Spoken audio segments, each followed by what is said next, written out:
Good afternoon, everyone. Firstly, I want to say a huge thank you to Kim and her team for inviting me to speak at this important conference.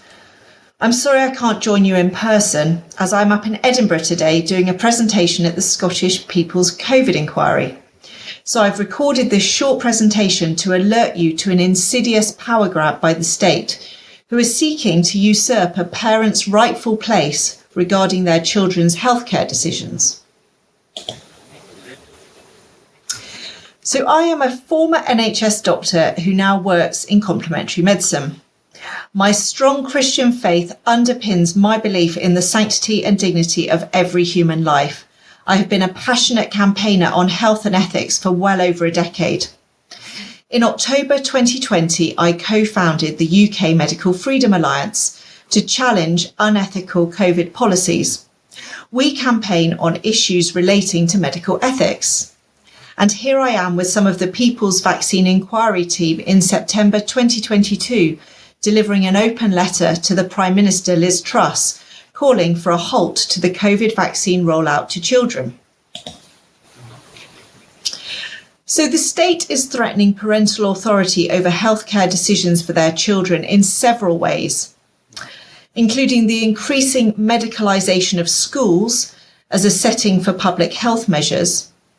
The NHS has been directing propaganda and fear-mongering at children. And the NHS is even seeking to deal directly with children, cutting parents out of the picture. So first, let's look at the increasing medicalisation of schools as a setting for vaccination and other public health measures.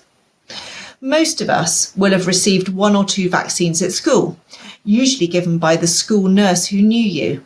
However, as a parent of 4 children, I have personally witnessed a marked increase in visits to schools by NHS vaccination teams over the last few years, and a marked increase in the number of vaccines offered. Schools should be a place to deliver education to a child, not healthcare. It's not an appropriate place to administer vaccines, especially by medical professionals who don't know the individual children or their medical histories. A child's own GP or practice nurse are far better placed to perform this role. Giving vaccines in a school inevitably compromises confidentiality and privacy. Pupils are acutely aware which children in their class have not taken a particular vaccine, which can be a source of great stress and shame for the unvaccinated. Without their parents for support and protection, children are highly susceptible to peer pressure and the opinions of their teachers, feeling under pressure to follow the crowd. The use of Gillick competence, which allows a child under 16 to consent to vaccination in the absence of parental consent, is a serious concern and open to abuse. All these factors create a coercive and unsafe environment that is completely inappropriate for medical treatment. So is this for the benefit of the children, or is there a hidden agenda? In January last year, we discovered this disturbing policy briefing from the London School of Hygiene and Tropical Medicine on school-age immunisation services in England, known as SACE, lobbying for the increased use of schools to promote and meet vaccine targets. This briefing calls for all schools to be required by law to support SACE in their vaccine delivery, including providing space on site, a dedicated staff member, access to parent data, dissemination of material, and even allocated time in the curriculum. And this to be enforced by Ofsted and local authorities, which is highly coercive. Schools must retain their independence and be allowed to make autonomous decisions as to whether they wish to be involved in state-run public health programmes, based on their assessment of what is in the best interest of the children in their care. I'm sure you will not be surprised to learn that this hijacking of schools is being driven by powerful vested interests. On digging deeper, we discovered that the London School of Hygiene and Tropical Medicine, who produced the briefing, is closely linked with the Vaccine Confidence Project, the VCP. And the funders and partners of VCP include pharmaceutical companies, such as Merck, AstraZeneca and GlaxoSmithKline, who stand to profit from any increase in vaccine uptake. Therefore, the briefing is not a neutral document, but is funded by powerful vested interest whose business models involve getting needles into the arms of as many children as possible. With schools being given an active role in both promoting and delivering the vaccination programme, the line between education and indoctrination is blurring. The policy briefing advocates for the teaching of accurate information and providing appropriate educational materials that promote vaccine confidence. In other words, children being taught what to think and not how to think. And indeed, teaching on vaccines and vaccine ideology creep into many parts of the curriculum, from nursery to A-levels.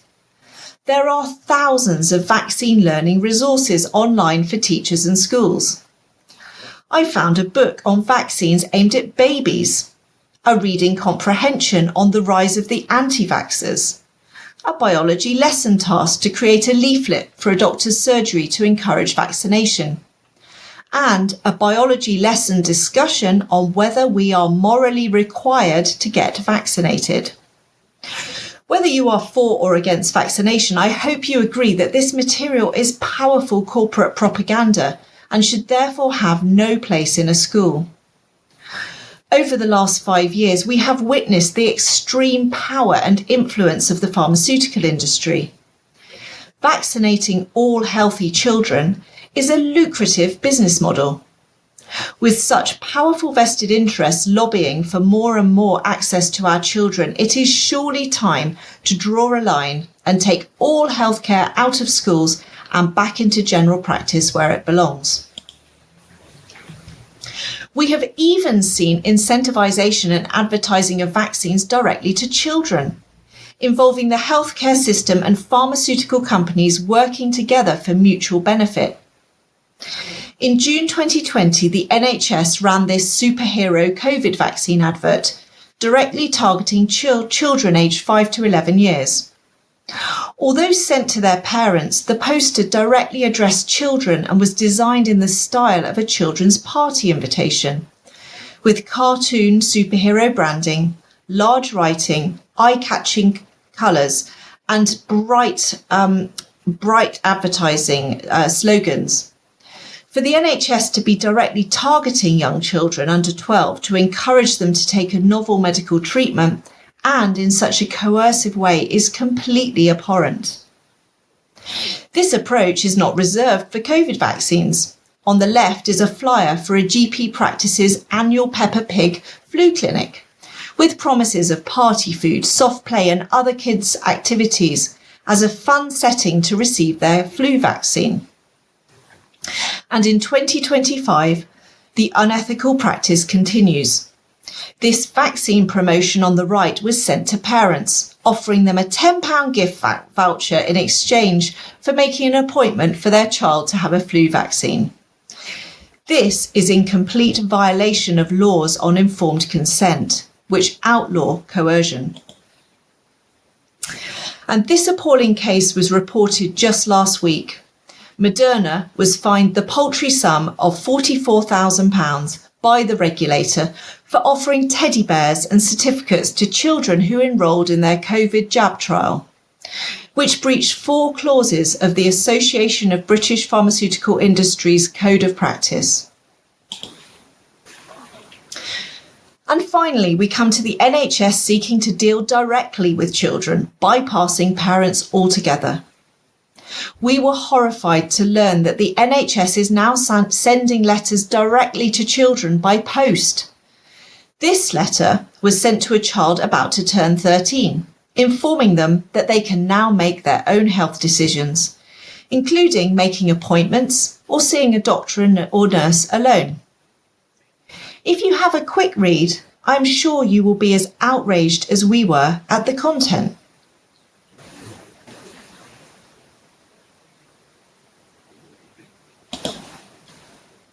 And this letter is the worst example of NHS overreach we have seen. It was sent by a GP practice for the attention of a 10-year-old child and shared with us by their concerned parent. I'll give you a moment to have a look at it. I'm sure you will agree that no child should be subjected to direct approaches from a GP practice regarding their medical care. It is deeply sinister. These letters raise several red flags and serious safeguarding concerns. Firstly, it is completely unacceptable for any adult to contact other people's children or attempt to involve them in adult processes and decisions. To suggest that a child of 10 shares their personal contact details or travels alone to the practice to fill in forms that they surely won't fully comprehend is surely a child protection issue. Stating that the child's wish for confidentiality would always be respected unless there is a risk of serious harm is very alarming. The secrecy of communications between the child and GP practice would be a red flag in all other interactions between a child and unrelated adult. Removing parents' details from the child's record and requiring a child to opt in to consent to parental involvement means parents could find themselves unable to access medical care for their child. It is obvious that children under 16 don't have the skills or knowledge to make complex medical decisions alone without parental support and input. The burden of responsibility of making their own health decisions in secrecy would cause huge stress and anxiety.